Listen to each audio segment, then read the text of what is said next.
No, this is great. Welcome back to the show, Canal Street Dreams. We have Josh Topolsky here today, co-founder of Vox, Verge, Outline, and he's here to talk about his pro-fascist views today. Wow, okay. Welcome, Josh. I'm glad we're starting right there. Yeah. You know me, I love fascism. I'm always telling people more fascism. Yeah, I looked you up on Wikipedia. Yeah. Josh Topolsky, big fan of fascism. Big fan. So hot Loves right now. fascism. Loves fascism.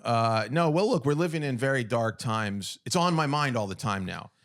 You know, like every day I wake up, I look at my phone and I'm like, I know this is a bummer, but I'm like, God in heaven, like could I sleep? Could I go back to sleep? Could I just sleep through this? You know, like you can't sleep through it. No, sometimes I think about it and I'm like, is stuff as bad as it feels? Or are we just at that age where we're like worried and we have enough maturity to like grapple and receive how bad the news is? Because I'm like, my parents always seemed pissed off too. Yeah. Your parents are, I'm sure, pissed off for good reason. Yeah. My parents are like, they seem depressed. My father-in-law is like Antifa. I mean, he's become, because of Trump, he went from not ever voting to being like, they're all bums, you know, like one of those guys. Yeah. To being like, he's like literally, you know, getting shot by ICE now or whatever. No, he hasn't gotten shot by ICE. He's just getting bodied by rubber bullets. He's become radicalized to the left by what's going on politically in the country. I think like, yeah, I mean, wow, we're really starting off on the heavy shit. Is it as bad as like we think?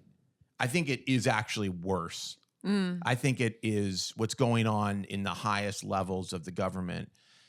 There is like real deep, like America is like used to regular corruption. We're like, oh, like, you know, like money corruption, like, oh, the gun lobby wants to give you money so you don't pass a law, like making guns like harder to get or whatever. That's normal political corruption in this country. Oh, like, you know, the big pharma wants to give you money so you don't like ban their drug that is dangerous or whatever. We're dealing with like a different level, I think, of political and like societal corruption at the highest levels right now. So I think we can't see it. Like they're like, you know, everybody's like, release the Epstein files, right? It's like, who has the Epstein files right now? Do you know where the Epstein files are? Can they be released at this point? Did they not just burn them? Did they not just disappear them? Like, I don't know. I'm just saying it's good for me, you know, because I'm all over those things. I'm kidding. Where do you think they are? No reaction. No, I was like waiting for a moment. You know, like reaction. You know that Seinfeld episode where they're like, we never made out because there was never an awkward pause. Yeah. There was not a moment to jump in, so I was just like, sorry. I was taking it in. I was like, your monologue time is Yeah. good. Also- Sorry. It's I'm awesome. prone to Don't be ramble. sorry. No, I Go love for that. it. Okay. The floor is yours, Yes. All sir. right, great. I got the comedian mic and everything too. I'm ready to go. Yeah, now. you're doing the filibuster. Yeah, I'm doing my It's tight good, 5. man. It's good. I my like tight, it. My tight 55. No, I honestly think I definitely think this is like the worst time I've ever lived through. Yeah. But I always try to step outside of my own brain and feelings for a moment and just be like, am I being a bitch? And I'm like, no, I think this is the worst since World War II. I mean, you might be. You could be. Maybe you're being a bitch and it's bad. I mean, both things could be true. Yes. I think that's true for me a lot of the time, personally. But yeah, but also we're like doing okay. You know, we're like, you know, here we are doing a podcast. You know, that's a luxury. No, I think me doing a podcast is a sign that I'm not okay. No, I mean, agree. Mentally, well, I think that's why there are so many, because we have a mental health crisis in this country that's not being addressed, and that's why people got to go on a pod. I mean, for men, No, this is the me only time doing they the get to talk. podcast, really the translation is just like career. my next film is still being financed. Yeah, well, I mean, all right, you know, you got to do something in between. You got to keep the engine Yeah, running. we got to keep the register ringing, Right. you know. Hi, welcome. Is the register ringing from this? Yeah, That's great. I yeah, love that. register's ringing. I love to be a part of Register's that. ringing. I Yeah, love to but no, we help. do it because we're passionate and we love this and we Right. love our fans and we have a lot to say. Right. No, I Really. get it. That's why I shut the fuck up when you start to monologue. I'm like, shit. This all is right, why. This is carry why, us to the promised land, Josh. I'm gonna try to take it home. This is why, for most of my career in media, when I was like doing like, you know, building brands and websites or whatever, I was also like, oh, I got a podcast, like, because man, I have a lot of shit to say and it can't be contained. I hate writing. Like, I know that's like sacrilegious to say, having been like a writer and I'm now an editor, and obviously I've worked with a ton of great writing talent. But when I have to sit down and try to organize the thoughts like I will often write the second letter of a word first. Like when I'm writing, if I'm writing by hand, I will write like I'm skipping to the next part, which is like how my brain feels all the time. Do you do that too?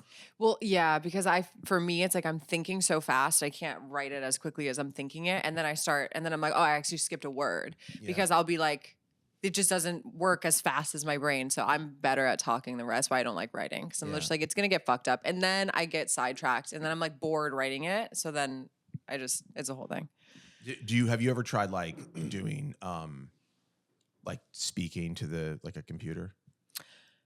No, because honestly, nothing that I have to say is that important or interesting. So it's like I could just like keep it up here. To be honest, no one's just checking really for interesting. This. I mean, it's interesting to me. I think my dick gets hard like 70% of the time you're talking. Probably because I have tits. Yeah. Wow. But I mean, this is interesting. If we're you being went honest. right into the sexual part of it. That's interesting. Yeah. No, I mean, do you feel that he's over sexualizing you there? When you're trying to talk I find her thoughts titillating. I actually think he's under sexualizing me on a daily basis in our relationship. I would like to be lusted for. Okay. I think she has like a hot mind. Like I'm curious about most of the things she says. I feel like there's lust here. I do. There is. You know, we had lunch the other day, and I felt like I heard a lot of lust in the conversation. Yeah, she starts talking, and I'm just like, should we take this to another room? She's I heard passion. Okay. Yeah. Oh, I'm very passionate. You know, but passion is complicated. You know, it is. It's timing. It's place. It's mood. I don't know. I don't think I'm talking. I mean, there's also a lot of aggression and passion. You know, it could go either way. It could be like hot aggression, but then it can just be like crazy. The best passion has got a little bit of hate in it. I think. Yes, a little I agree. bit of there's a little bit of hate in the great relationships that you might have. I think there's always got to be just a tiny bit of, or maybe more than a tiny bit. She sufficiently hates me. Yeah. But enough that the sex is good. Do you know what I mean? Like, and not too much that we don't get along. Like it's a healthy dose of hate. And it usually is informed by his like, my hate is informed by how much you love sports. Yes, I see the rhythm now. That would inform my hate as well. I see the rhythm now. Yeah. Monday through Wednesday in the house, very nice, really great. Thursday night football is the beginning of the beef Wellingtons that we're making in the house. Because Thursday night I'm watching football, I fall asleep on the couch, there's no cuddling. Friday, it's like silent treatment. We get along on the pod. We go on a nice, cute date. Friday, Saturday, cool. Then Sunday comes along and it's like, dude, I hate you. We beef, hot sex. And then she actually is fine with me watching Monday Night Football. But those are the rhythms. Here's the thing. house. I'm fine with you watching sports as long as you're making money off of it. So as long as you're like hitting your parlays. I made $325 last night. You on steak?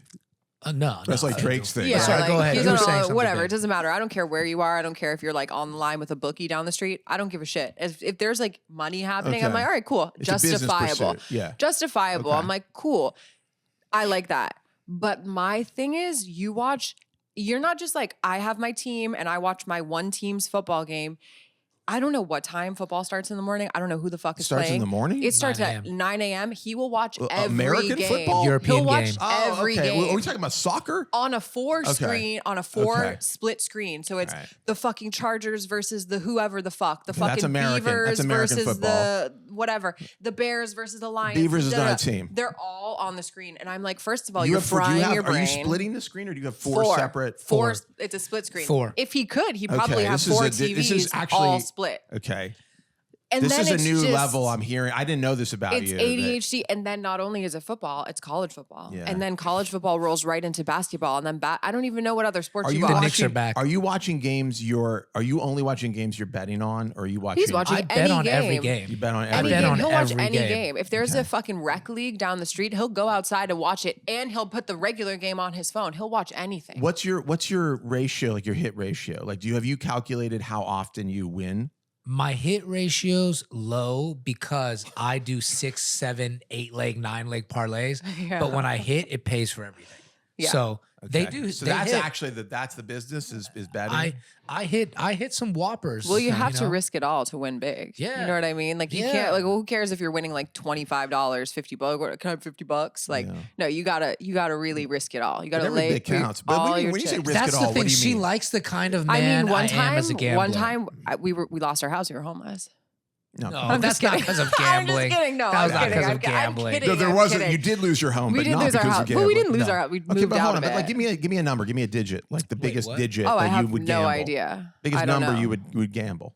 I think I put $19,000 on a hand of blackjack once. Okay. All right. Oh, that's not That's like bad. fine. That's a lot of fine. money, but like, that's not Wasn't stupid. the worst. I mean, it's wasn't the worst. for you. It's probably not stupid. For No, some people, but that would be I got their, up. What happened their was whole life savings. I went from 3. I started with 3. I got up. I went into the high roller table, and I was getting hot, and I had 19 on hand, and I wanted to eat Chinese food. I had a reservation to eat Peking duck, so it's like 19, boom, and lost it, and I was like, all right, let's go eat duck. Right, you were hungry. Yeah, That's your Hunger thing, can though. make things. Can make If you get bored or you're done or you don't like the people that are at the table, you're out. yeah. That's where I fuck up gambling. Yeah. Is if I get impatient or bored or annoyed, The I'm like, vibes, it's the I don't vibes want to. are I don't off. want to gamble It anymore. has to be good conditions. I think, yeah, but I do think. Well, so I'm not. I have like maybe this is related to my interest in sports, which is pretty much zero. But no offense. I mean, I know it's like, but when I think about gambling, I'm like, I'm not going to be good at this. That's how I feel. I'm like, first off, this entire structure is set up for me to fail, right? I don't have I'm not a competitive person. I don't really I don't love the idea of like competition sort of in a way, but, and I sort of in a way don't believe in it to some extent, but like, I know it exists, but not for me. But I'm like, I'm going to lose. So I feel like walking into it, it's just better for me not to start because I don't feel like I have the equipment, the mental equipment to win. This is cool to hear your perspective because I talked to Natashia about this a lot. Like me and my buddy Harold, who we gambled together, he comes over, watches the games. We were actually telling her the other day, we're like, we don't understand men who don't bet on sports or play sports, Yeah. but this has like opened up a whole nother I'll tell you all about men. realm for me. I'm ready to open up the other side of I like of this. manhood. This is the other side. Well, maybe I don't know. I mean, like definitely on the sports thing. So look, I should say there have been periods in my life where I have been. A friend of mine, Nick, who's a Pittsburgh Steelers super fan. I'm from Pittsburgh, and for 2 seasons of the Steelers, like when we were in our 20s, he was like, "Watch it with me," and I was like, "All right, I'll watch it." And I did. I loved watching it. I enjoyed it. But at the end of both of those seasons, we got into the playoffs and then we got crushed. And I was so viscerally unhappy, so upset. You know, I was like I felt like really depressed. And then I went, wait a second. This does not matter at all. This has no impact on my life whatsoever. These guys, if they win or they lose, will never change anything for me. And if I just don't pay attention, I don't have to feel this horrible feeling. And then I was like, oh, right. Well, that's a good reason not to watch sports. Like if I get invested and then they fail. But the thing is, like, if I do something and I fail, it impacts me directly, right? Like I'm like, you know, I tried something, it didn't go my way. That's like a lesson for me in life. When my favorite sports team fails, it's like, there's no lesson here. They should have played better. Yeah. That's like my takeaway is, why didn't these guys play better? This is so interesting to see couldn't another agree brand. more. I couldn't agree more. Really? Do you feel like these are things you've not thought about? No, I don't relate because like if the Knicks, what happens with the Knicks directly impacts my life. Like what happens to the Commanders, Right. the Michigan Wolverines. The Commanders are, is that DC? Mhm. Is that- Yeah, Yeah. I like care. Like it really matters. Like that's my family. It's like the sports teams are an extension of family, community. Like that's our team. That's the team, I was brother. talking to my therapist about this actually, and he was like, you need to learn how to like do recreation, you know? Cause I'm a very, you know, I've had all kinds of like, the last couple of years I've had like crazy relationship issues and stuff. And like, and I'm like, I don't know like what to do when I'm alone. Like if I'm not working or if I'm not with like a partner or whatever. And he was like, yeah, you need to learn how to like do recreation. And he was like, you know, like that's why people watch sports. And I had like an actual like epiphany in therapy. I was like, oh, right. Like this is something you could do like with friends or alone. And it's like, you are just doing that. Like for me, it never connected that like that would be something that would be enjoyable. Like on a personal level. She observed, you should talk about all the time. She's like, I wish women had things like sports. Like, yeah, Not reality TV. I mean, sometimes it's like the Real Housewives a little bit, or I guess like the Bravo universe if you get into it, and like the women who really get in, and I Right. do, lightly like speak about it with my friends. I don't have enough time anymore. That's the thing. But sports is like, it's like golf for men. There's just like this thing that you guys go do. Yeah. The guys that do it, you guys go do. And it's like, to me, like you would look at me like I was batshit crazy if on a Sunday I was like, no, you can't watch sports. Like we have something to do. You'd be like, fuck you. Would that be an argument? But there's nothing. But if I looked at you on like a Wednesday night and I was like, you need to do bedtime and bath time and you need to stay home because I'm watching the Real Housewives in the other room, you'd be like, shut the fuck up. No, I get it. Wow. I respect the housewives. No, you would not. By the way, is you that would be like, sexist? I have done it. I've done it. No, but I've done bedtime a couple times. A couple times? No, but yeah. But you would never. All right, hold on. We gotta have a parenting talk. Hold on. You would never be like, oh, I'm not gonna do this thing, or I'm not gonna like. My watching reality TV would never supersede something that you have going on. Just so you know, you watching the morning show and Just Like That or reality TV, I consider that church for you. But I do it when our kid's napping, or I do it like I never. That's your choice. It's my choice, but no. But what I'm saying is, you should know I view it as important. No, you don't, because if on like. No, if that shit also you can pause. You can't pause crazy. sports. Yeah, it's genuinely not the same thing, and it's not, because if we had like a plan to do something, and you'll move a podcast to watch a game. You'll like rarely schedule a dinner on a night for a game. Oh, I change flights for games. Like if they flex the Commanders. I'm thinking what I'm hearing is approaching perhaps beyond a level you might want to like. This feels like maybe it's at a level that is a little bit disturbing. No, like I've done this. I've worked with brands in a professional setting where I thought the Commanders were playing Sunday, so I'm flying Monday. But then they flex the Commanders to Monday night, and I'm like, I actually need to fly Sunday now, and it's Saturday or whatever. And they're like, we can't get you on a Sunday flight, but you need to get me on a Sunday flight because I cannot fly unless this plane has Monday Night Football on it. Live TV on that. I need to have it. I gotta have it. I can't fly if the Commanders are playing. All right, I don't fly sitting up. I don't fly when my teams are playing. No, I hear that. Couple things I want to. What's happening? Help me. A couple things I want to address. First off, couple things. By the way, I'm loving this. I feel like it was maybe sexist to suggest that reality TV was like the women's version of sports, because I think there are a lot of women that watch sports. Oh, it's fine, honestly, maybe. I also want to say, you got to continue. This is good. You're taking a good, but I just want to say, I understand how important it is. There was a shorty on the show that took off like a prosthetic leg and threw it on a table. I was like, this is a big deal. That's like hitting a grand slam. That's a big deal. Aviva Drescher, season 7, episode 10. Just so you know, Real Housewives of New York reality City. TV. No, I like the dynamics of Real Housewives. Actually, I could really get into it. I mean, the socioeconomic. You should watch the Housewives on 4 squares on the TV. You should try that. I would never do that. Yo, you should do that. All of the Housewives going. You should multi-view though. Here's the thing. Here's the thing is I have respect, so I would never do that. Yo, imagine if they had Red Zone for Housewives. For a moment. If they had Red Zone for reality TV Housewives, you could just watch it and be like, oh, on this show, they're about to throw a leg. Oh, she's about to ruin dinner. Oh, she's about to flip the table. About it, but there's just Red Zone for Housewives would be crazy. There's no way, because it's just a different thing. And in the same way that I don't understand your little plays and the little things that happen over on the football people thing. Little play. I don't understand. Like you're doing theater. Like I don't understand community theater. I wish that would be so cool. No, I don't understand like the goals and like why is someone kicking? I don't know, randomly. I don't get that stuff. So I don't understand the nuances. They're kicking to at the core of sports, all it is a group of guys from a neighborhood are like, we're better than those dudes. All it is West Side Story. That does not compute underlying sports. I don't have that either. I don't care.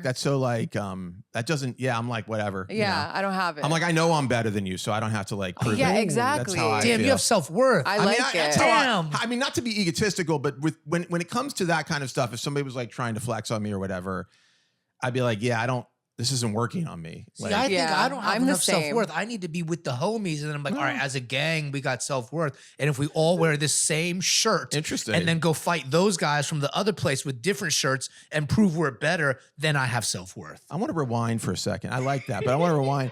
So she called out. She feels disrespected by the arrangement. No, I don't. Well, you said he didn't. You said he didn't have respect because you wouldn't do it because you have respect. I have respect, which because suggests to me. No, I would never, because here's the thing. I'm an only child, and I was raised in a house. It was just me and my mom, single mom. Okay. I don't understand I'm like not that into it. Like really, truly, I would, like in my deepest desires, I would just be a lesbian, but that's not, as I can't. That's a path available to you. It's not. You can't just choose to not like men. Luckily for me, she liked Chinese food. Here I am. I found myself in a predicament where I've married a man. A predicament. You know, and that's a quagmire. She stumbled into a and that's my situation. life. You know what I mean? So he grew up with like 2 brothers and a house with a mom and a dad. You had things going on in your house. Me and my mom could quietly coexist.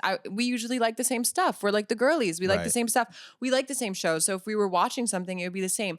I grew up with just like a vibe of, and if my mom was like listening to she was like in the kitchen cooking, listening to music, I just wouldn't go in there and be like, we're going to listen to Doja Cat. Like, I'd be like, cool. You know what I mean? Just for like, I don't know why that came in my head. So I would never, if he's home and we're like doing something as a family, the vibe is like the family. I would never be like, I'm going to now take up space. I have a problem taking up space. This is what it is. I'm now figuring out. You're worried about taking up space. I'm not worried about it. I just feel I do my shit when he's watching football, I'll go watch my show. That's my time. But like, I would never be like, you have to watch this thing. He's very respectful about sports. He'll be like, what room do you want to be in? I'll be in the other one. I'm not going to like subject you to it. And then he'll turn the volume down. Like if it's late and he needs to be quiet, very respectful. I just am like, I'm aware I'm doing drugs. I was designed you get to this live. Like wireless headset. I was designed to live with women. Like sometimes I look back too and I'm like, we talk about it. I'm like, he's like, you never dated a guy that likes sports? I'm like, no, because a lot of the guys I was dating, maybe they didn't even like women. Who knows? You know what I mean? Like maybe that was the vibe. Maybe I was in like she was dating dudes with self-worth. Well, I was dating dudes with self-worth. Okay, don't lump me in with these guys. I don't know who these guys are. But they're all very capable. But here's the thing. Okay, he kind of like lied to me in the beginning of our relationship. Let's hear more about that. I remember like we were first dating and like it was around the Knicks season was starting and he was like doing a lot for the Knicks. Like he was like flying places to go see games. And I was like, oh, are you like a big sports fan? And he was like, no, like not like that. Like he's like, I watch the games, but it's like not like that. And then the first year of our relationship, he really was. I think he was like going to the bathroom. Like he was like basically like hiding his drug addiction from me. Oh, wow. Okay. And so I had no idea. That's extreme. And then once I had like moved in and gotten pregnant and like I wasn't going anywhere. Bait and switch. I was like, so there's a fucking game on every day and there's 4 to 5 screens on every day. And then it was like, can't go anywhere, can't do anything on the couch, game day, like we're cooking wings. Like it was like, I was like, what is going on? Like it was honestly, this is our own fault because the clues were there. It's not my fault. I selectively laid like clues going out. to the bathroom with your phone to check out a game. No, I had laid out clues. Like if you go to a man's laid house, out clues. If like you go, no. Yeah, listen, if you go to his house and there's a walk-in closet and 75% of it is nylon clothing, he may like sports, right? 1 hint. Okay. 2, I wasn't sure where that was going. The first time I visited her in New York, I went to the Knicks Celtics double OT game opener when we got Kemba Walker. The Knicks won, and then I met her up at a bar. You should know, like I have no idea what that means. I've met so many men who are like, I'm going to this game, and then afterwards, like, do you want to hang out? I didn't know they had like a sickness. Right. You know what I mean? Right. Like I do think what I'm hearing about in the home and out of the home sounds a little bit more than I like sports. It sounds like it is. It's more than that. Which is fine. I'm dude, I used to mock draft all 7 rounds of the NFL draft, write it down, and put it in a manila envelope so that I could then look back in 10 years and be like, I picked the right players. I can't believe, by the way, that's who you marry. I can't believe how much we're talking about sports on a podcast I'm involved in. I have to tell you, this to me is, but we're really talking about relationships here. Is what we're actually. It really is about relationships. That's what we bond over. And here's what I'll say is that I know, and I know this about him, and I've accepted it, and I'm cool, and I like complain funnily as like, Thank you. you know what I mean? It's like a little whatever. I can jab at you and like poke at you and make fun of your sports addiction. It's fine. I've accepted you have expensive taste. But that's what I'm saying. You've accepted a lot of like insane things about me. Like I want $100,000 handbag. Same. And that is, and I have to gamble to get this handbag. How are you going to get the money thing. for that? Exactly. We're not going to like earn it. We're not going to earn it above board. Right. We're going to, it's going to be Sorry, some there's no dark shit. $100,000 handbag. There is, and it's a Himalayan Birkin. What is a Himalayan Birkin? What is the material that we're talking about being used for the Birkin? I mean, when you get into the exotic handbag what do you mean game, Himalayan, though? crocodiles. Okay. There's just anacondas. Okay. Anacondas usually is around that like 80,000. they're making those like custom, or you get it customized? No, they're not making them custom. You could, for instance, if you were going to Hermes and you did have a sales associate who offered you a custom bag, you could do that, and then you could rack it up to a crazy amount if you were offered that, but you have to be offered that. Not everyone can just go get a custom bag from Hermes. I do get that. Now I get that actually a lot more than sports in a way. Yeah, though, I like to collect. Yeah, like I want same. pieces that I don't even want to wear it. I just want to I know that I've just now I've amassed this thing that it just makes me happy. Yeah. I get that. I'm a shopping is the great American pastime. Really, I agree. People talk about like baseball being the whatever. It's really for Americans. It's shopping, and I love an Auntie Annie's pretzel. Me too. I'm like obviously against capitalism at a kind of on a human level because I think it creates a tremendous disparity. I mean, obviously now I run a business that covers capitalism, right? And I think does a good job of it, but like. On a soul level, I'm like, this is a system that is broken. If the version of capitalism we have at least is like, feels pretty broken right now. The disparity is too great. But I'm also like capitalism's biggest fan. I'm like the number one capitalism guy because I'm like, you could show me a set of anything. Like you give me blank, like an object, like a shoe, a bag, a shirt, whatever. You say, show me 20 of them. I will be like, I like that one the best. And that one is going to be like $20,000. Oh my That's God. the most expensive Same. of the thing. And I'm like, well, now that I've seen it, I don't want to have any of the other ones that are like not the best one. Now, I have learned through amassing enormous quantities of shit that it does not fill the giant void in the center of my soul or, my humanity. I'm not saying, I'm not trying to give you any, advice here, but it is an empty pursuit at some point. You can have all of the wonderful collections that you want, like all of the things to look at and to have and to wear and to hold. And yet it's never really solving the fundamental problem. That's how I feel. You know what will fill the void? Gambling. If you hit a 6-leg parlay, you will feel just love, life, energy, eat, pray, love. Just like the universe. That's cocaine. It's like the hand of God touching you. Like I just hit the that's 6. what it is. That's the adrenaline. That's the dopamine and the adrenaline. Yeah, it's the immediate dopamine rush, and then it goes away, and then you're like, oh my God. I need a new one. I need another parlay. That's why you have to keep laying parlays. That's why I have to keep shopping every week. You're like, why do you need more clothes? And I'm like, because the dopamine wore off. But sometimes cataclysmic things happen. Your parlay is the Knicks game. Bro, I remember my grandma was like in a hospital on like not in great shape, but I bet on the Final Four and hit. And I was like, we're going to be all right. I need you to unsay that. Unsay that. I don't want to be harsh, but how did it work out? I love you. All right. I mean, she passed, but my parlay hit. I feel like I have to go. She passed, but my parlay hit is a I'm just saying, that will cushion live the on. blow. It cushioned the blow. Listen, I get it. And also, listen, people are going to die. People die. That's real. You have to get used to it. You have to get comfortable with it. Yeah. Look, it cushioned the blow. But were you close? You probably weren't even close. You were close. Kind of like my other grandma better.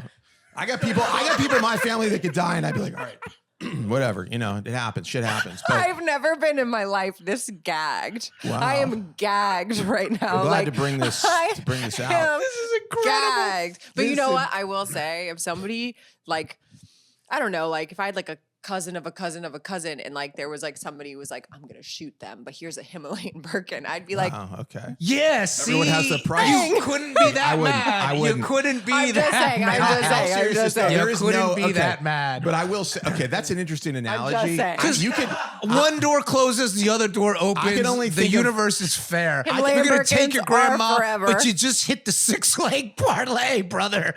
I don't know. I feel like we need to go to church after this. I got to tell you something. I'm thinking right now, I'm like, who would I allow to be shot for an object? First for and a last thing name. or Name whatever, them right money now. or whatever. I'm not even an object. Mine is I just have to that tell you. I picked the right 6 players to score a touchdown today. Yeah, but I'm just saying, like, your analogy is interesting because it forced me to go, I'm sure there's somebody. There's somebody. Well, you know, I thought of somebody. We're probably all thinking of that person. Donald Trump? I'm not going to name names, but I'm just saying I thought of a person. Am I going to be on a list? Should we, but here's the thing. that out? But then I thought about it. I thought about the reality of, I get the call, they turn on a video or whatever, they turn on FaceTime, they got the gun, they're like, hey, we're going to give you, $10 million will be deposited into your bank account, and we're going to eliminate this person that you hate or whatever. I have to tell you, I'm really thinking about it. I'm going through the motions of what that would feel like. I think to have, and this is so far, this is not what happened with your grandma, obviously, but to have a death on my hands seems like an impossible thing to live with. No, I mean, impossible. when you really think about it, no, I would not. Like if it was really like you're 100% responsible, right? Would cushion the blow, though. No, but like it would help. It would help. They say money can't buy happiness, but it can ease pain, I think. It can ease pain. And, Like here's that. If I was directly responsible, like I would not like that. But if it was him, like if somebody had called him with the offer. I laughed so hard and coughed I have to go to the bathroom. Okay. Yeah. But here's what I will say. If somebody had called him and said, here's the situation, and then it was on his hands and he had to live with it. Right. I mean, maybe not because I'm married to him, but if it was Chris, I'd tell you to do it. And then I'd be like, can I get like $20 or something? Like, I'd be like, can I have like $1 million of your 10? Okay. I don't want it on me. I don't want it. I don't want You say if somebody else did psychologically. it, you would reap the benefits of that No, action. I wouldn't. Maybe not reap the benefits, but I'd be like, you should seriously consider it. Yeah. You know, Yeah. like for it me, I think depends I would have on- to pass. It depends on your situation. I'm too naturally prone to. I'm good at dealing with guilt, but there are ways that it hits me. I think something like that I would not ever be able to let go. This is such a crazy conversation. It by the is. way, I like it, We're though. in such a different place than I expected us to be. Which I mean, love. we had a very long list of things that we wanted to talk on. Oh, We have really? not even I'm gone. sure. We're not even near it. This we've gone rogue, but this is the best type of podcast when you go rogue like this. Every time I ever do a show with somebody, when I've been doing my podcast, I usually have this like huge list of questions. Mm-hmm. And I'm like, I get to one, like maybe I'll get to 1 and 2 at some point, and the rest of it is just like, you that's, go that's rogue. when it's good. That's when Yeah, it's good. conversations are the best when you're just unhinged, mask off, deranged. Yes. Like just People deranged. are Like this approaching. is who I am. I don't care about what brand I have or where I work. It's just like, no, yeah, like that. I'm trying to be, I have to be thoughtful about like, I do have a life I have to think about, but I don't think I have any opinions that are so unhinged. Like I'm not like we were making jokes about fascism. There are people, right? They go on Twitter and they're like, deport all the Mexicans or whatever on Twitter, and then their employer is like, H&R Block. And H&R Block's like, yeah, that's not really our vibe.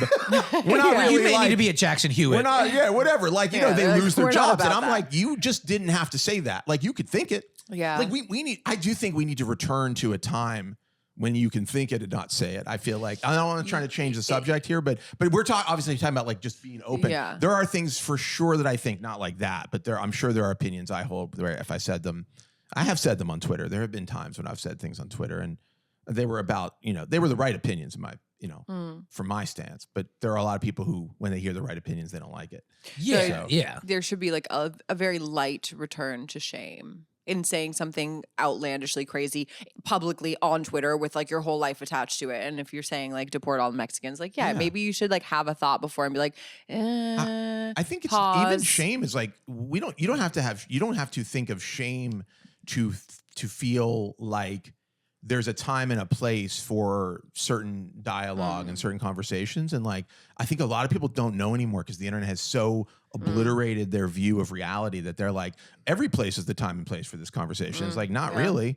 You know? Yeah, you not, go on a not podcast. really. Go on a right-wing podcast. They would love to hear that. Yeah. You know, like get on the Ben Shapiro podcast. He'd love to hear that. I love when someone is unhinged at like a family barbecue. Like someone just has like a couple too many Moscatos and is just like that's where it happens. Gonna say something crazy. That's where it's supposed to happen. That's where it belongs. That's where it belongs. Thanksgiving dinner. Those are the origins of those conversations. Yeah, your uncle's burning Brontosaurus burgers and you say something unhinged and everyone's like, ha ha. But like you sober up by Monday, you go to work and you know not to say it at work. You just have to deal with your family who is like, oh, this idiot. Yeah. Like, this fucking guy. Like, those are the most entertaining people in your family. Right. Well, yeah, it's true. It's true. I mean, it's funny though, when I talk to people and they have families that are like so diverse in thought, like so many different sides, they're like, oh shit. Like when I go home, I got like this right wing, my father's super right wing and he goes in on me about whatever. And I'm like, okay, I actually don't have the experience because my family,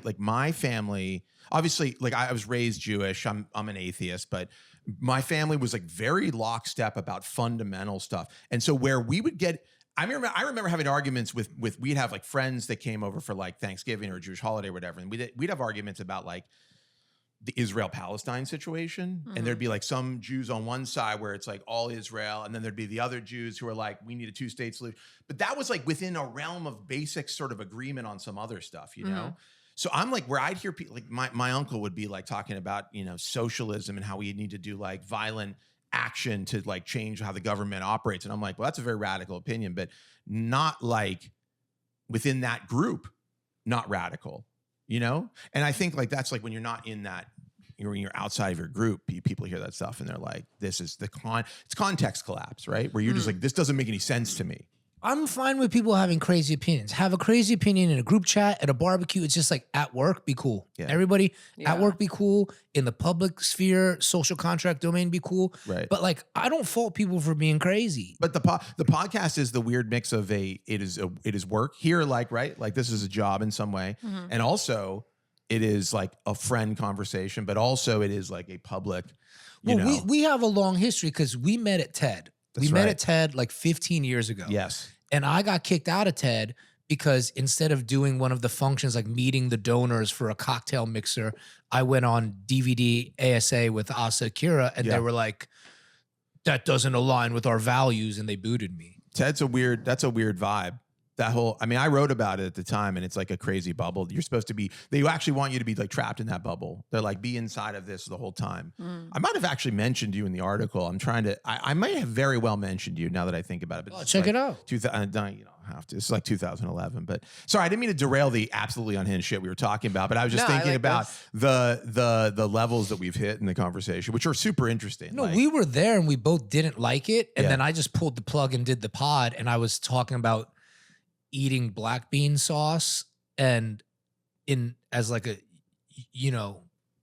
we were talking about eating black bean sauce out of like human orifices, and the people at TED were just like, you cannot represent TED and talk about this. Eating ass. Is that a eating ass. Eating ass. We were talking about eating ass. Okay. We were talking about eating ass. That's an interesting way to describe it. Yeah. I just like, that you personally eat would not be my sauce? go-to. Yeah. Is that the black bean sauce? Black bean sauce? We're all Asian. Like we all, refried beans, maybe? No, we all just eat like noodles with black bean sauce. Oh, I thought you were like referencing. But I feel like this is a question about the type of ass eating you're doing. Really, honestly, no, it's like pre-shower, post-shower. Don't look at me. I'm just saying, like that descriptor is very. Yeah, vivid. Maybe people think I have black bean sauce dripping out. No. It went from oil can to black bean sauce. You see what I'm saying? How it could go from oil can to black bean sauce. But that's what you were talking about instead of being at the TED donor party. Yeah, and they were just like, they were up in arms. True to your vibe, though, I think. Yeah, I was like this is who you chose. Than the donor party. Yeah. But that's the thing with like brand shit, right? Like you're at some point you're in your role. To a lesser extent what I do, but like you have to work with like people who don't want to hear all your full range of like. Well, my thing with TED was this: they purport it to be like about great minds and thinkers and speakers and big ideas, and I was like, oh, that's really cool. I really like a lot of TED Talks. I went, and then they were just like, so you're gonna do this thing where there's like a mixer, and you're gonna talk to the donors, and this is their opportunity to get to like meet you and touch you and talk to you, and they were like, and you're gonna wear the name tag thing. Yeah. And I was like, nah, I'm not doing it. I'm not going to do it. What was your TED Talk about? Like what, you didn't do the talk, right? Or did you? I did do the talk. Right. Because I was like, it's important to do the talk. So I did the talk and then I bounced. What was the talk about? I think it was, I can't remember. I cannot remember. I know I came out in an American flag poncho and okay. Like a drug rug? Yeah. Yeah, okay. Yeah. And do you like, still have that? No, Okay. it doesn't fit anymore. You can't I got wear an too American fat. flag anything now. But I People can't will be like, oh, you're MAGA. I honestly can't remember what I talked about, but the talk is out there. yeah. And I Gotta do remember download that. looking at it a few years ago and being like, oh, this is lightly cringe because I was just like, so like, you know, fuck the man and Right. and I was like, it wasn't very measured, but Well, like they also coach you a lot in that stuff, right? They're like, we want it to be this way. There's a certain structure. they coached it TED up. Talk. It was very Yeah. iconoclastic in a talk and it was about like fresh off the boat, I think. Yeah. But like, I can't remember the overarching theme, but like I gave the talk and I bounced, yeah. you know? Yeah. All right, back to your relationship. Let's get back onto some. Let's get back. Go. Yeah. So, all right. So you're gambling all the time. You're. How many hours would you say you're spending watching sports on a daily basis? Not on, okay, Thursday, 4 hours. Monday, 4 hours. Okay, that's reasonable. I play video games sometimes for like 4 hours. Yeah, it's really Monday, Saturday, Thursday, Sunday. and then Sunday, I would say 12 hours. So then I would say 20 hours. And then Okay. Saturday. Okay. Saturday, I don't really watch. You have a child. I don't really watch. How old is your child? I'm not really watching. It's Wait, just sorry. in the background. When It's did you in say the you don't? background. Oh, okay, it's just on. It's in the He's back- not paying. I'm not. You I didn't, wouldn't. you don't have the wings out or whatever. No, there's not like Okay. actual Does he have engagement. like? Do people come over? Like, do you have a group? Harold comes Sometimes. over. Harold, what's up with Harold? Do you like You him? know, Yeah, I like Yeah, Harold okay, a lot. Harold's yeah. okay. In I like Harold a LA, lot. my friend Jared or Mills or in LA, I like had his a crew. sports friends. You like them? Yeah, I like Okay. them. Good. They're cool. And I rather have, it's like, I'm like a parent who's like, if you're going to drink, I'd rather you do it in the house. Yeah. I'm like, if you guys are going to gamble, I'd rather you do Are it in the saying house. Bro, I'm specifically about polite. Eddie? Is that specifically about him, or is that for the whole group? I mean, I just, first of all, like, I like it. Yeah, I just don't really want to go to anyone else's house. And then I'm like, where are you guys going to go to a bar and Right. do it? I'm like, if Right. he's home, at least he can like cook a meal. I hate leaving. You know the what house. I I mean, do I'm see. like- This is the thing. I cook. I made a giant Yeah, beef Yeah, like, stew he'll Sunday. I know cook. that. So like that's the I've thing. heard I'm that like, about you. that's the way that I've learned how to deal with it. So I'm like, if he's home watching this, if it comes to us, if like the boys come to us, Yeah. he'll cook or we'll order. Like I'm like, okay, then there's like, then I'm not just like home alone with our child or then doing something alone with our child, which I don't mind. I do often. Right.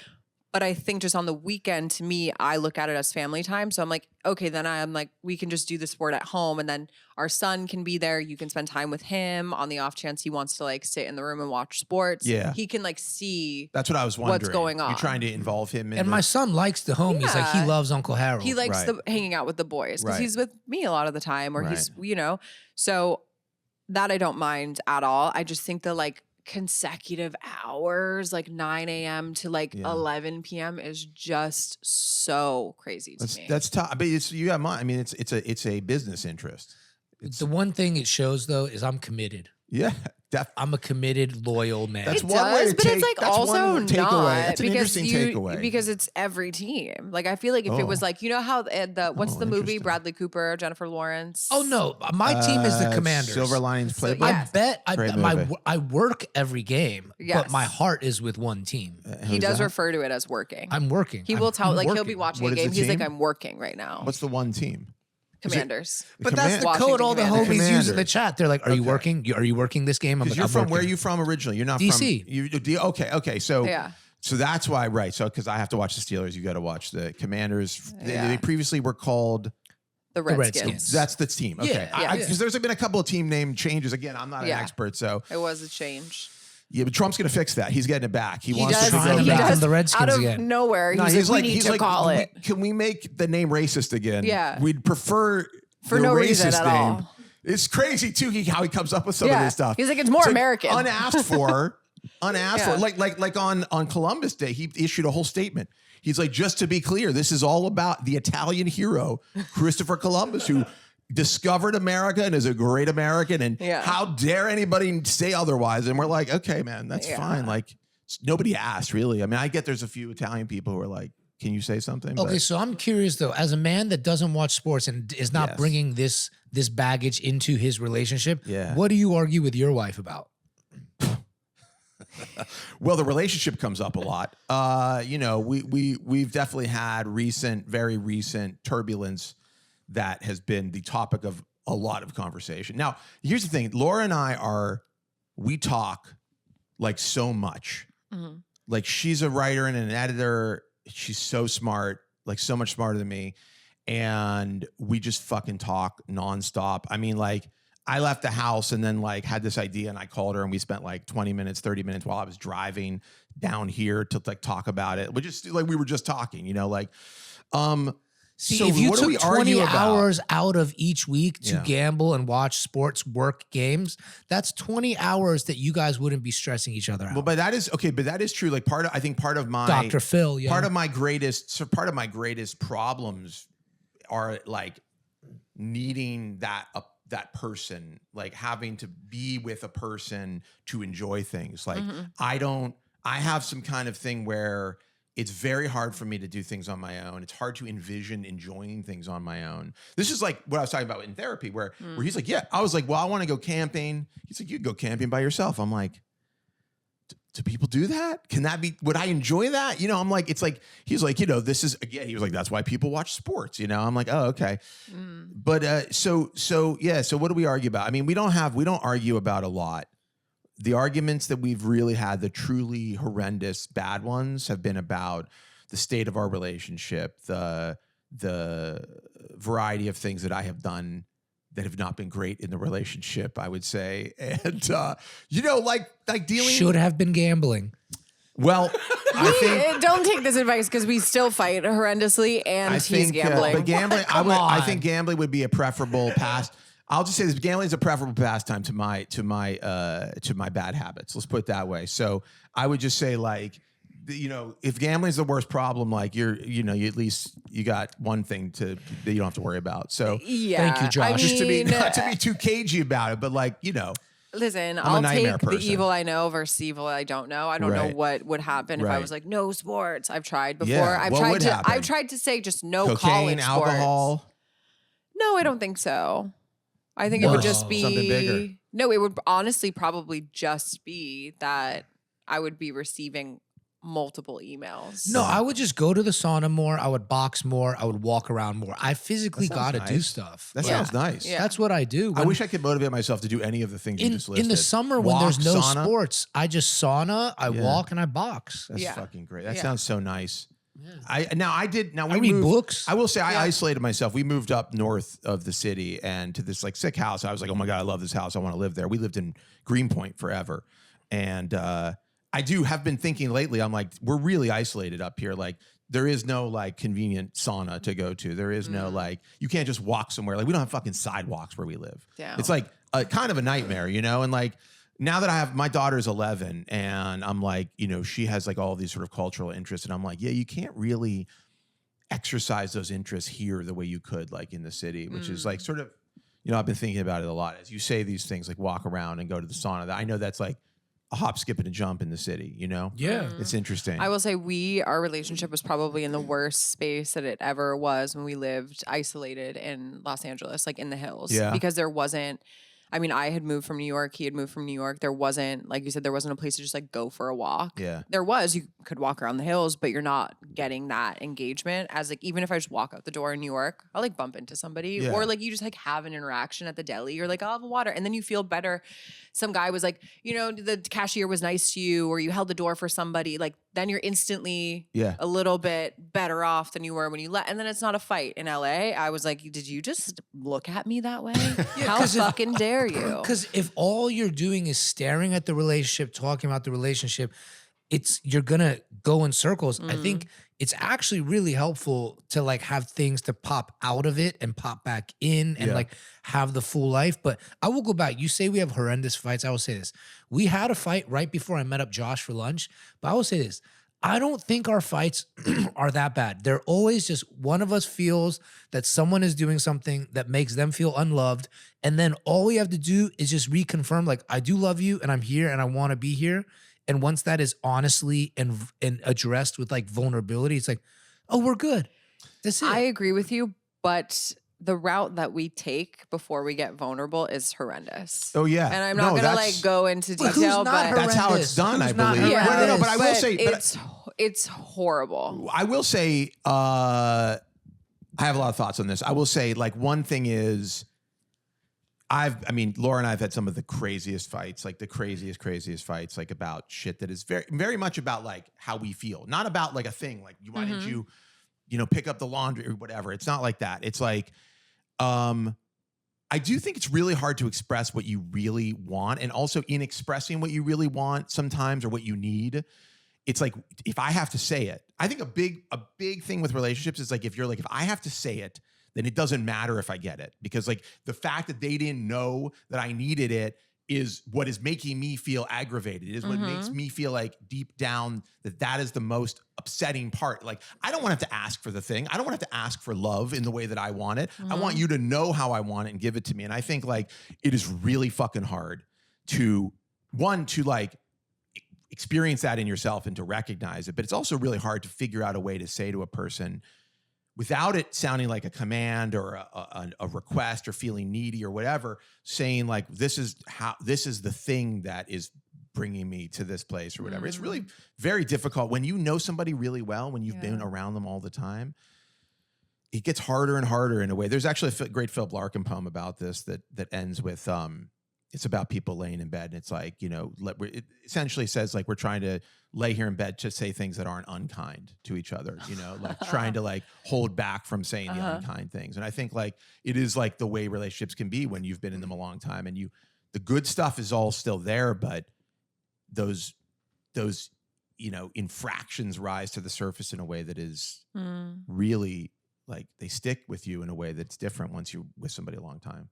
Sorry, I don't mean to bring this. No, that was somber. really awesome. It was. That I mean, was really at the great. core of it, it's really just goes back to be seen is to be loved. And like, sometimes I think we can lose sight of the little things with our partners, especially long term. When you do know someone so well, it cuts deeper when they don't, like you said, when they don't see the thing that you need and you don't want to say it. You're like, well, why don't you see it? Why don't you see me? It's and like a combination of wound. like embarrassment and anger, right? You're like, it's like this dual thing that you're experiencing where it's like, and sometimes those things are like the most personal things, right? Like, I know for me, like there are things that even in my conscious mind, I can barely access as like, what am I missing? Why am I agitated? Why am I mad about this thing? And it's like some real kind of animal need a lot of the time where you're like, how do I this person has delivered it for me in the past. How do I find a way to reignite it or manufacture it or whatever it is? And it can be small, right? It's not even, I'm not talking about like, we got to go on we got to go to Tokyo. We haven't been there in a while. It's not like that. It's like, it can be like the smallest things. So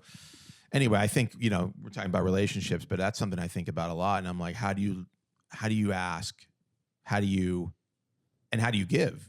It's hard. A lot of my arguments with Laura have been us thinking someone's thinking something. This is a classic structure of an argument where I'm like, you're upset about something. And she's like, no, I'm not.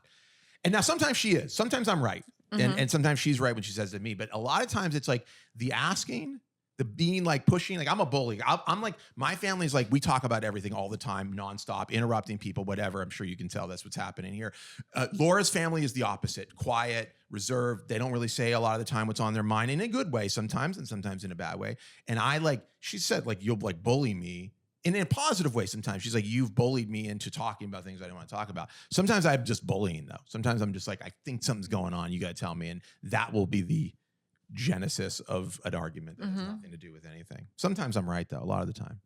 We're pretty similar. I was like, I can relate to everything that you're saying. When we had lunch the other day, it was striking how quickly we were talking about heavy shit and also how easy it was to, not surprising, but it was just funny. Like, I mean, because I tweeted about something he wrote and it was like, this guy's thinking the same shit that I'm thinking. And it's funny. Like, yeah, because also if you get to a certain, we're like 43, 40, in our 40s, men. We're in our 40s. My birthday's on Sunday, by the way. Oh, happy birthday. Happy birthday, I'm man. Be turning 48 years old. Wow. Which means I'm approaching 50, which sounds fucked up. You look great. Thank you. I was gonna say, you look great. Getting an enormous amount of plastic surgery every 2 weeks. Yo, let me know your surgeon. You look Botox, great. I was like, we're doing Great. a BOGO deal. We'll be there. Thank you. Yeah. I definitely, I'm at the age.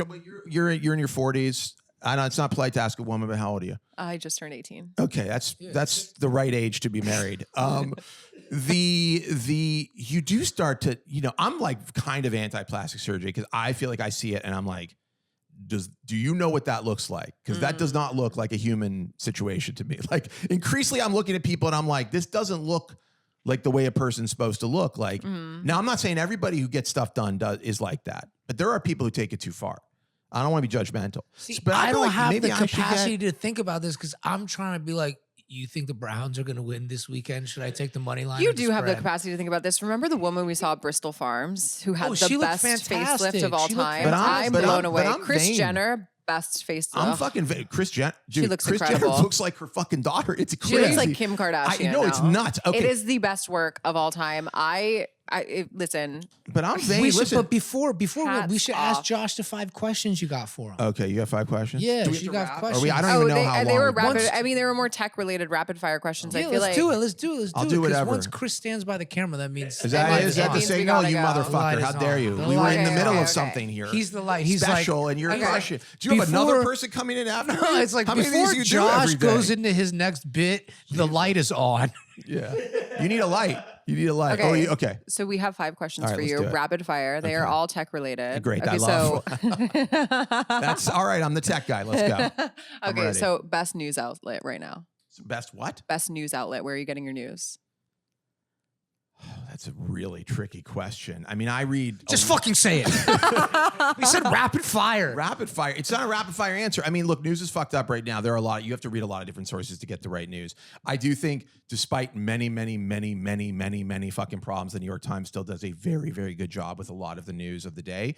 I think Semaphore is really good. Like I know a lot of the folks over there, and I think they do a really good, smart job. I think what we do on the markets, Sherwood.news is good at covering the markets in a way that this is very egotistical of me, but like nobody really covers markets for people who like started trading when GameStop was a thing. And I think that's like kind of how we view a lot of like the audience anyhow. But so you got to read everything. This is not a rapid fire answer. That was this good. Is you a great said answer. New York Times. You said Semaphore. I respect that. And then you said Sherwood. Sherwood, because I'm egotistical. I got fantastic. I got to promote. Be egotistical. Just don't backtrack. I got to promote. You're right. Fuck that. Sherwood's the best. Yeah, exactly. Fuck Sherwood's all the news fucking outlets. best. Yeah, Sherwood's the best. All right. Okay. Next question. AI or touch grass?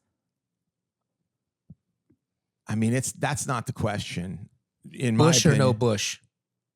Well, Skims Bush. I think I fucking hate that. Hey, the Merkin. That's basically AI Bush. No. The Skims Bush is no good. I think with the right care, yes, and I think sometimes no. That's good too. Are we talking about Bush or AI? We're talking about Bush. AI was. Okay. I was just trying to help him answer the question. He chose Bush, so he chose grass. I do think we need to crank down our interest and reliance on that shit in the ways that we're using it right now, because I think it is not fully formed, and also we need to find solutions to the energy question right now, which they are doing through nuclear, which is really interesting. But it needs to be better. You see, AI is like no Bush. It's like artificial. It's not real. It's like a false reality. It's Kris Jenner's facelift. God, I fucking love her. Okay. iPhone or Samsung? Well, I'm actually mad at Samsung right now. So I hate iPhones too, though, to be honest. Like, phones suck. Like, here's the thing. All phones are the same. It doesn't matter. And my answer is, if you need iMessage, then you should have an iPhone, because you can't get iMessage on a fucking Samsung. But I actually do have a hacked way that I can do it, but like that's a longer conversation. My answer is Samsung, because I have a pitch with Samsung to bring Wong's World back. So I'm the biggest Samsung fan. All right, let me tell you something now. though. I'm mad at Samsung because they overcharged me for something. I bought the newest Samsung phone, so I am a fan. But like, I'm mad at a little bit. But I will. Android, I think that's your fault. I love Samsung. Android's a better platform, in my opinion. It's better to use. Better. Samsung's so much better. I'm serious. Samsung. I think it's a so more much enjoyable better. and more useful platform. That's just. I like Samsung more than gambling. I'm not saying this because he's got to fucking deal with Samsung, though. I will say I do prefer using Android to iOS. All right, let's keep going. Okay, I just wanted to do a fuck, marry, kill quickly. Okay. Fuck, marry, kill Sam Altman, Elon Musk, or Zuck. Jesus. I want to say that this is for entertainment purposes only. I just want to be clear. 100%. Fuck, marry, kill Zuckerberg, Altman, and Musk. I mean, kill Zuckerberg. I think the last two are tough, man. Fuck Musk, marry Altman. I don't know. Fuck Altman. And now I'm rethinking the whole thing. I don't know. It's bad. These are bad choices all around. I would not want to do any of those things with any of those people personally. and I don't know who does, but like I think, I'm kind of with you though. That's a nightmare. That's the right answer. Nightmare that's blunt the right rotation answer. You definitely got to situation. kill Zuck. I think the damage he's doing is so much more subtle and so much more widespread than the damage that Musk is doing. Like for instance, like Musk's like, I own Twitter. It's like, well, nobody really cares about Twitter except freaks. Like only freaks use Twitter to begin with. But the shit that the Zuckerberg controls, everybody uses, everybody's on, and it is very damaging. Like scientifically proven to be damaging. So. And then Musk has like a sly twinkle in his eye. Like he may throw it back. He may throw it back pretty hard. So I would probably fuck Musk. And then I would say Sam fuck. Altman, I'm like, he seems like I a man. could figure out how to manipulate He's married. you He's in a relationship. He could be the marrying type. You might enjoy a marriage with him. I would. He's still developing. Altman could become really great. He could become really awesome. You never and I'm know. Captain Save-A-Ho. I would save that. Like Musk went from being the fucking greatest. Yeah. I was like, this guy's so amazing to being like, what the fuck happened? Yeah. Like, it's been a crazy It ride. is like, I'm like, I don't understand, dude. Like you had it all right. And now you have it all wrong. Like, how does that happen? I don't know. very And I strange. genuinely hate Musk, so I'm like, that could be spicy. Right. It would be a nice hate fuck. Yeah. Yeah. It would be the best out of the three. This is Smash. very vivid mental stuff that I'm having right now. Very vivid mental images. Was that it? That was it. That's it? Those was are that our 5 questions? That might have been 4. That sounded like 4 to me. But I really was just most interested in the fuck, marry, kill. I'm like- I wanted to get there. I'm like giving you shit about how many questions you had. I'm a terrible. I could ask a lot more. Okay, ask. You got to wrap up, right? No, we got to wrap up. I know. Well, I guess I would ask one more. Yeah. Right? Is Oh boy. okay. If you were to Say it. Just say it. if you had to play a sport and bet on it, what sport would it be? I could say some crazy shit. I like driving, but that Just honest Oh, like question. F1? yeah, F1, but I know it's a sport. I'm not going to say it's not, but I feel like you're asking about something that would require me to be like on a court. Yeah, like play a sport. I don't think you're going to go Basketball. A ball sport. I like basketball. Okay. Like conceptually, I like it. I Yeah. like it visually. I like playing it when I have played it. I'm tall. So I think final answer, basketball. Okay. Basketball. I've also been to a Clippers game and a Knicks game. So I feel like I've got my bases covered for the coast. I mean, obviously Lakers, but whatever. My dude had seats at the Clippers, so I was like, we'll go to that. But Nice. Fuck yeah. All right. that's it. Wonderful. Thank you for being on the show. Thank you for having me. Incredible.